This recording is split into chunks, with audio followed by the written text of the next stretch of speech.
avoir un moment d'échange autour d'une sorte un peu de bilan d'étape, de point d'étape sur l'avancée des travaux de la mission. Donc je remercie les membres de la mission qui sont là ce matin autour de Pierre Lescure.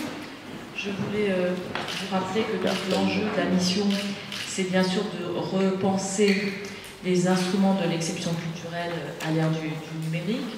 Tous ces mécanismes qui ont été mis en place pour certains dans les années 80, pour d'autres de manière encore plus ancienne, et qui ont permis le succès du modèle français de développement culturel, de développement économique autour et à travers la culture, aujourd'hui doivent être adaptés à l'ère du numérique.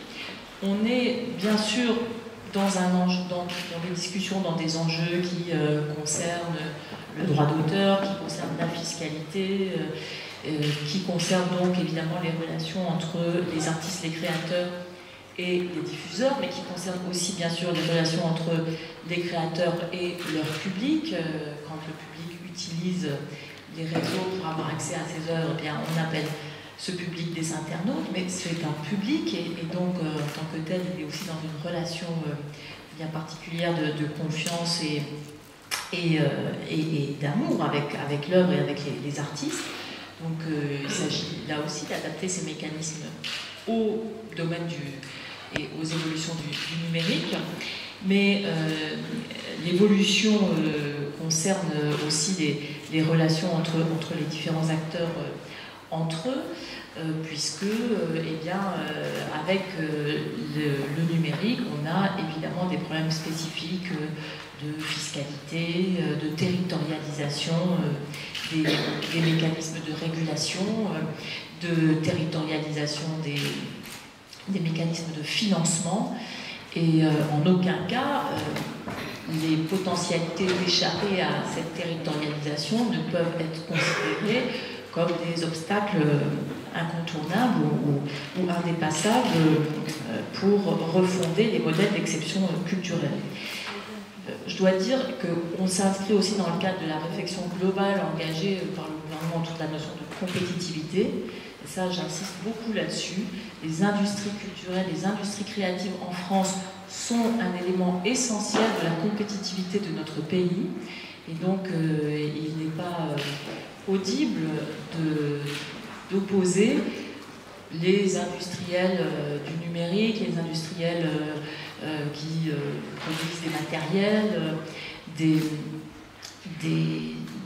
plateformes, bref, qui s'occupent en quelque sorte des supports. Il n'est pas audible de les opposer aux créateurs, aux artistes et à ceux qui s'occupent de ce qu'on appelle des contenus, puisque la création participe tout autant que l'industrie à la compétitivité de notre pays. Donc j'ai voulu que la mission ait une approche globale, évidemment, donc elle envisage tous les secteurs, toutes les disciplines de la culture.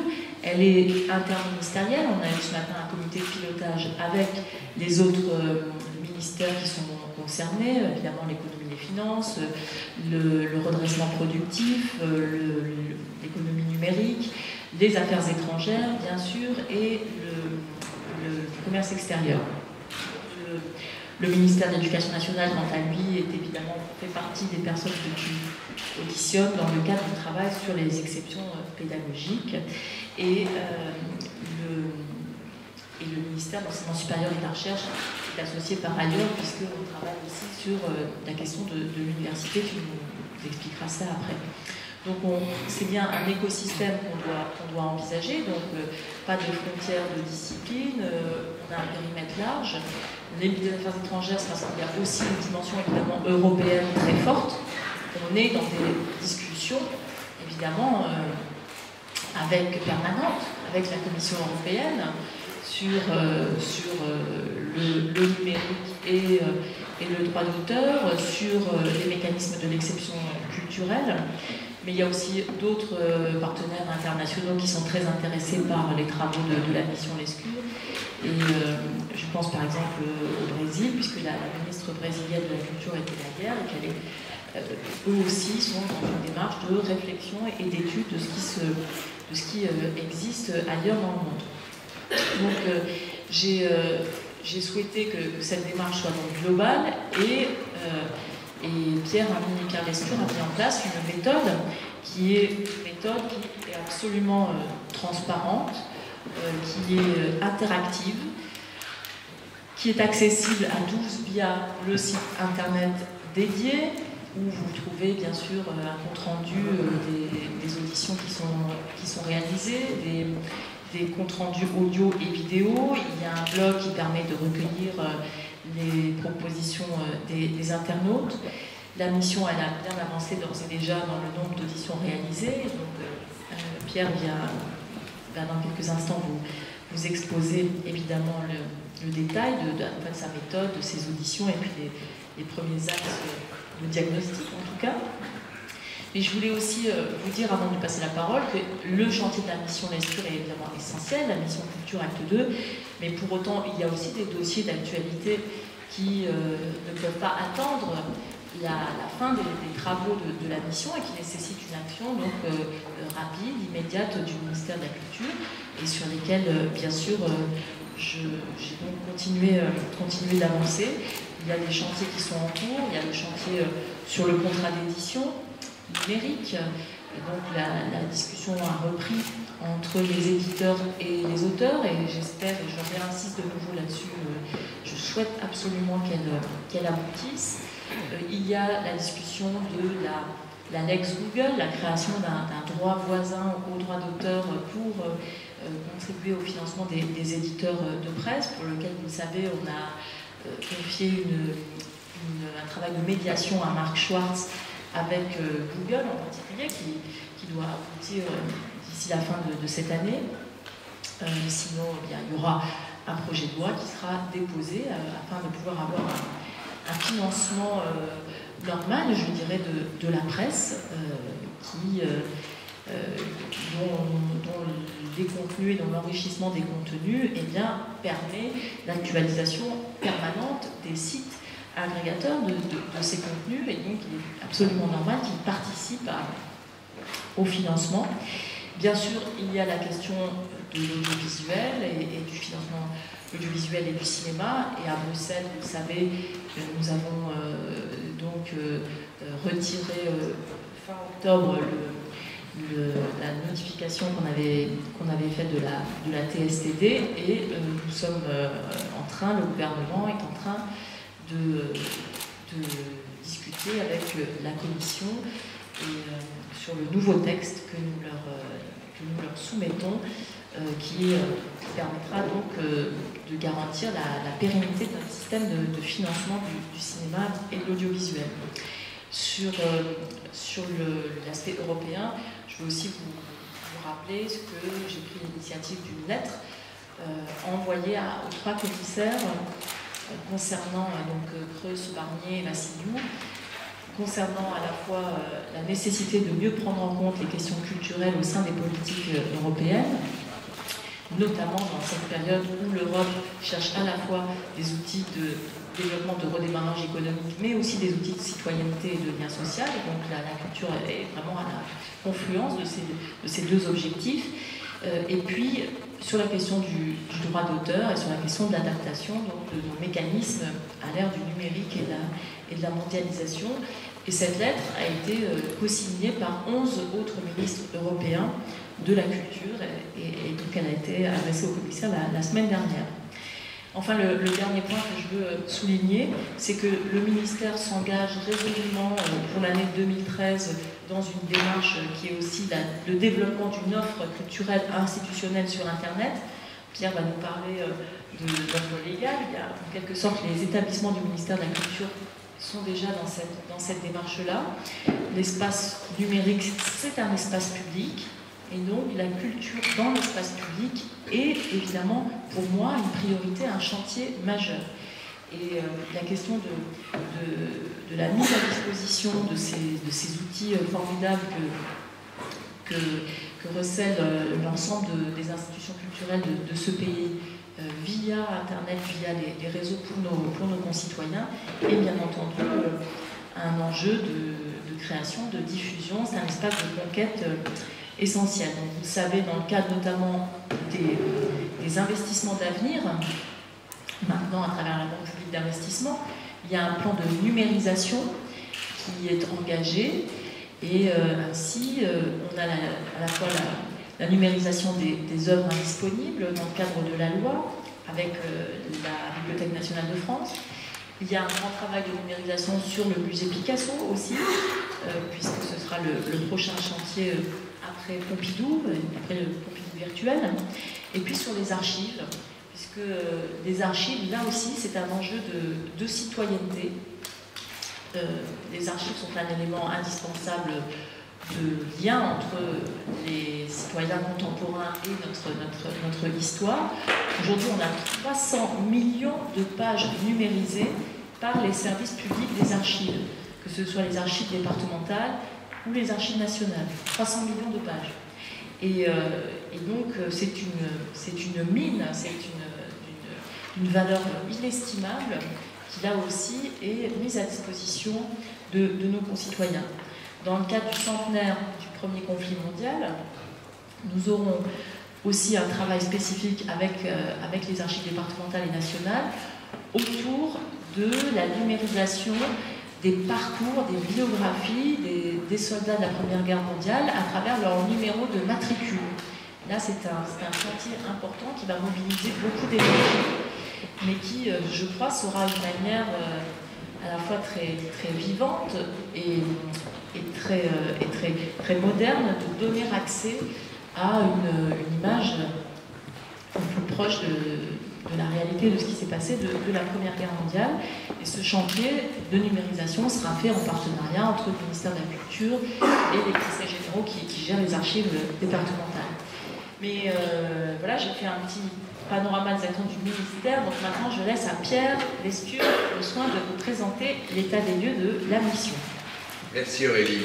Et je le fais en présence des trois rapporteurs, Juliette Mans, Sarah Lacoche, Raphaël Keller, le coordinateur Jean-Baptiste Gourdin, un des experts est là, Frédéric Bocobza, nous avons aussi Jean-Philippe Mochon et Thierry Chaise, et nous travaillons sous la houlette de Marie-Laure Drouin afin d'organiser tout cela.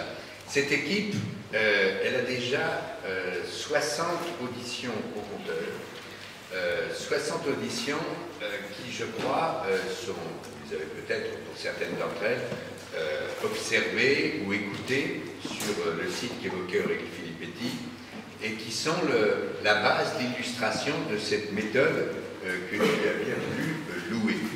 Je pense que la masse d'informations qui est contenue dans ces 60 auditions, on va finir, on se croirait dans un tarif d'abonnement de Free, on va finir à 99 normalement. On aura fini à peu près, presque avant Noël, mais je crois qu'il y a pour les contraintes d'agenda des uns et des autres, on aura encore 10-12 auditions en janvier, et on aura couvert, je crois, à peu près toutes les institutions, toutes les associations, tous les acteurs de la culture numérique, c'est-à-dire de ceux qui contribuent à la création, de ceux qui la diffusent, de ceux qui la distribuent, de tous les nouveaux acteurs du numérique qui collaborent déjà, on ait envie de les inciter à collaborer.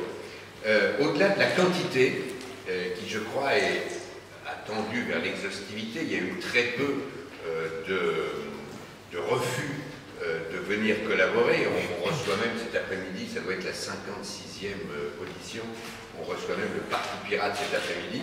D'après ce que j'ai vu sur les mails qu'ils nous ont déjà envoyés, ils ont énormément bossé et ça va être intéressant de voir la manière dont ils ont structuré leurs propositions et leurs analyses. Mais c'est le cas de tout le monde. Que ce soit les acteurs les plus anciens, nés bien avant l'analogique, ou les acteurs les plus nouveaux, les plus récents, les plus provocateurs quelquefois dans leur manière d'avancer, il y a une masse d'informations que je vous engage, si vous ne l'avez déjà fait, à aller consulter et à laquelle je vous engage de vous nourrir le plus possible, car c'est vraiment, je crois, une des premières fois où on a un tel champ à la fois d'analyse, de propositions, où on voit très bien les contradictions. Il va nous falloir essayer d'éclairer, les dynamiques qui méritent encore d'être suscitées, d'être accompagnées, bref, toutes les données des planètes de la culture face au numérique, toutes les avancées, toutes les perspectives du numérique et sa vie commune avec la culture. Tout ça à travers ces 3 mois que nous aurons passé, un peu plus de 3 mois, à travailler et à dialoguer, à écouter énormément tous ceux qui ont bien bossé, tous les acteurs de ces secteurs. On a fait, comme tu l'avais souhaité et demandé dans la lettre de mission, plusieurs déplacements en province, en région. On est allé à Rennes, mais à Rennes s'étaient retrouvés à la fois les nombreuses initiatives de Brest avec l'ensemble ce qu'on appelle souvent les marsouins, j'aime bien qu'ils aient pris ce nom, mais aussi bien l'activité numérique et culturelle à Brest qu'à Rennes. On a vu là aussi bien des étudiants, des usagers de l'étudiant, des start-up numériques, beaucoup d'acteurs du monde culturel, et Dieu sait s'il est vivant en Bretagne, qui ont commencé de travailler avec les industries numériques, que ce soit dans la production de leurs spectacles, leur diffusion et toutes les dynamiques qu'ils peuvent trouver. On a fait la même chose à Marseille et à Aix, et nous irons la semaine prochaine à Bordeaux, où là aussi nous rencontrons l'ensemble des acteurs. Il ne s'agit pas d'une posture de dire, vous voyez, on est sur le terrain. Il y a un travail spécifique qui a été préparé en dialogue avec les acteurs de la région concernée et les acteurs de la mission qui font un énorme travail en amont pour que ce soit le plus productif, le plus illustratif et le plus complémentaire. Là aussi, vous en avez pas mal d'échos, écrits, audio ou vidéo, sur le site. Sur le site aussi, d'ailleurs, je le signale, il y a souvent des synthèses, si vous n'avez pas le temps de tout regarder. Les rapporteurs vous proposent sans arrêt des synthèses de toutes les auditions, je ne l'ai pas dit tout à l'heure. Le blog participatif, j'avoue que je suis assez surpris du nombre de contributions, parce que c'est pas une contribution à la Twitter, il ne s'agit pas de faire un pied de nez ou de balancer 140 signes pour se moquer ou au contraire applaudir. Non, il s'agit d'apporter une contribution en matière d'usage, de suggestion, d'analyse, et il y a énormément, il y a des centaines de contributions qui nous ont été proposées sur le blog participatif, et la fréquentation est tout à fait réjouissante. Je signale tout de suite que nous avons pris pour option au départ au sein de la mission, alors que nous avons aussi avec nous 2 experts du ministère de la Culture et de la Communication, je vous l'ai dit, mais de ne pas auditionner au sens premier du terme les institutions et les organismes publics ou parapublics, mais nous avons énormément d'entretiens, des dizaines et des dizaines d'entretiens techniques et qui continuent, techniques et si j'ose dire politiques, avec toutes ces institutions, depuis la ADEPI bien sûr, en passant par le CNC, la Commission de la copie privée, le CSPLA, le CSA, l'ARCEP, la CNIL, le CNL, la BNF, l'INA, etc. Je crois que je pourrais vous balancer tous les sigles que comportent les organismes publics liés à la culture et au numérique, et nous travaillons avec eux, et tu as évoqué les autres missions, comme celle par exemple des Colin, et d'autres, nous dialoguons, nous nous informons pour que tout ça soit fait en temps réel. Voilà le travail de la mission. La première partie, le premier chapitre, sera fini, je vous l'ai dit, fin décembre. Là va commencer pour 2 mois et demi, un travail entre nous, bien sûr, où il s'agit de préparer les propositions à court, moyen et plus long terme, mais tout ça se fera en dialogue le plus souvent possible, contradictoire afin d'avancer avec tous les acteurs qui reviendront sur des chantiers, des propositions, des outils. On a défini avec la mission assez vite 3 chantiers. Je ne suis pas encore au point dans le numéro de QET. Je l'écoutais et puis Shirley Dino. Alors Pierre, nous avons défini 3 chantiers pour la mission. Exactement. Ces 3 chantiers, chacun des rapporteurs le prend à bras-le-corps.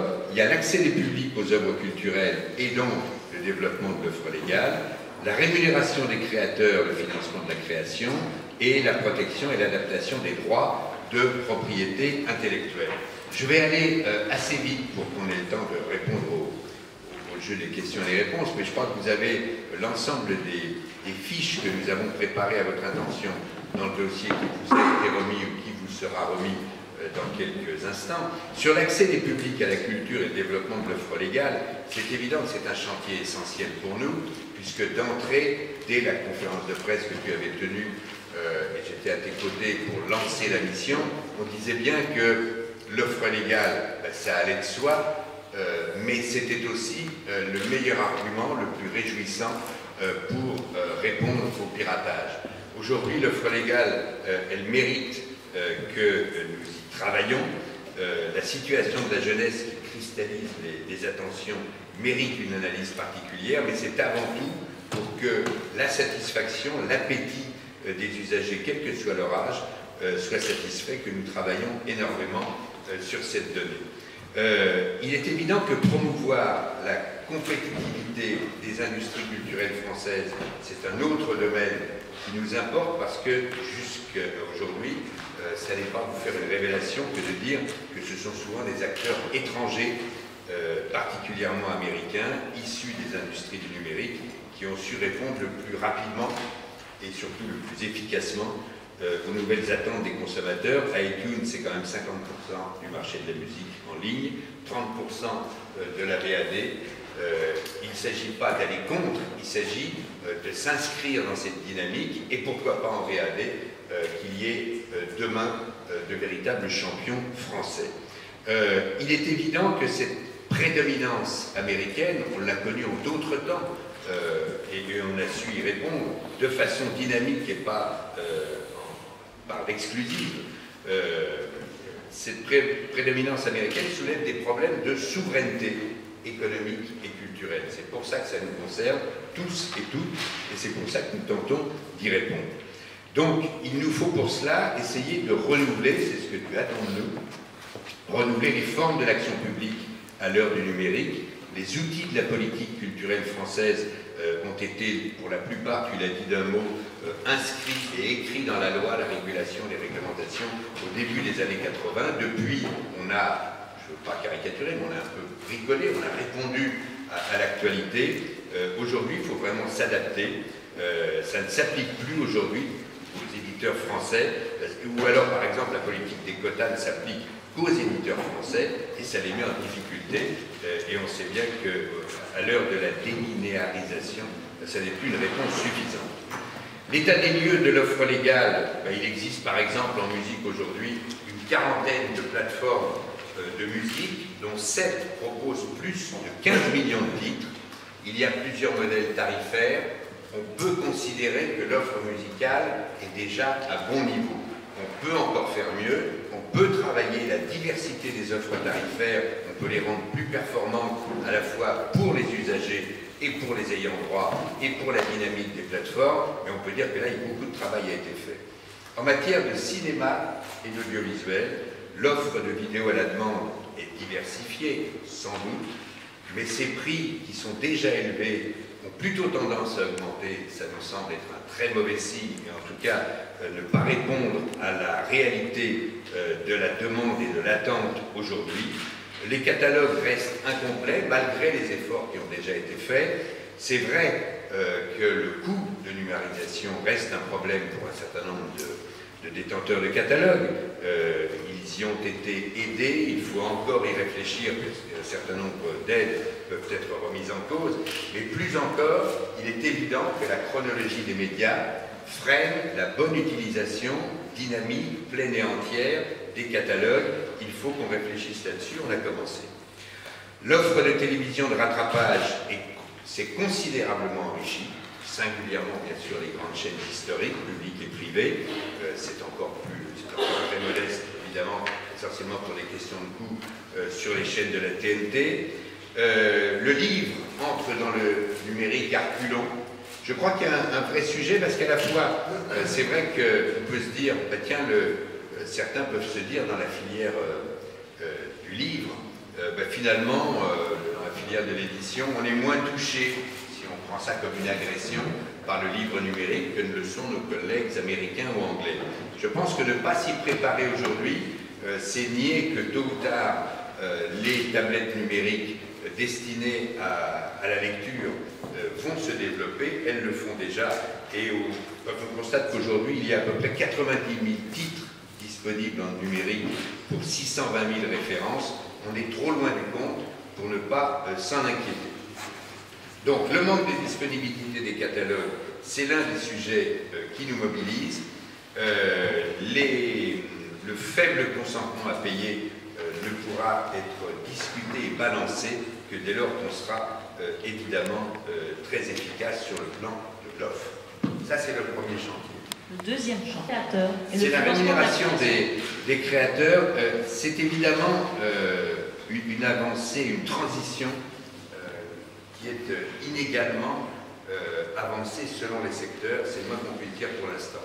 Dans le domaine du livre, les usages en ligne ne représentent qu'une part extrêmement faible des revenus des éditeurs et des auteurs, en raison, je l'ai dit, de la faiblesse du marché français des e-books. Dans le cinéma et l'audiovisuel, le poids de l'offre en ligne reste également limité. Dans la musique, les ventes numériques représentent désormais près d'un tiers des revenus des producteurs, mais la progression ne suffit pas encore à corriger l'érosion des ventes, qui a tout de même été de moins de 60%, c'est pas rien, en 10 ans.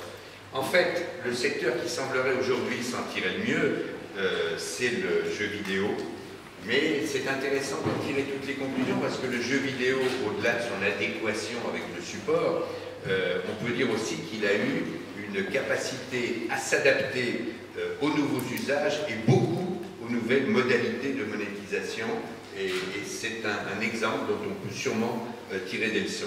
Le secteur qui nous peine, j'ai envie d'employer ce mot-là, qui est le plus touché par l'impact du numérique, c'est la photo. C'est pas le plus simple à résoudre. On va vraiment se battre tant qu'on pourra au sein de la mission, les unes et les autres, pour faire dans les propositions qui seront soumises au moins une ou deux propositions fortes s'agissant de la photo, afin que s'enclenche une prise de conscience. Parce que c'est vrai que la tendance naturelle, s'agissant de la photo, c'est assez symbolique de ce qu'on vit avec la culture et le numérique, c'est que la frontière entre amateur et professionnel a presque disparu. Elle s'est liquéfiée. Je regarde les photographes qui sont en train de nous shooter, la ministre et moi-même, ils le savent mieux que personne. Et forcément, il faut des mesures. Sinon, ils ne peuvent plus vivre de leur métier. Mais il faut en même temps qu'il y ait une prise de conscience, et on est en train d'essayer de trouver des choses qui auront une signification à cet égard. Sur la photo, c'est aussi l'un des domaines dans lesquels on avance de concert. Absolument. Aussi de mon côté, au sein du ministère, enfin, j'en ai déjà parlé, mais on a un certain nombre de mesures et d'interventions sur la notion d'avoir la mention droit réservé qui pose un certain nombre de problèmes pour ça. Il est évident d'ailleurs d'une manière générale, pour faire un commentaire général, puis vous verrez qu'on est beaucoup plus explicite et précis dans le dossier, mais dès lors qu'on parle de rémunération des créateurs et de financement de la création, le constat global, c'est qu'il y a, avec le numérique, un très fort déplacement de la valeur des contenus vers l'aval, si j'ose dire. Il y a une dévalorisation des œuvres culturelles et un déplacement de la valeur de l'amont vers l'aval, et surtout des contenus vers les services.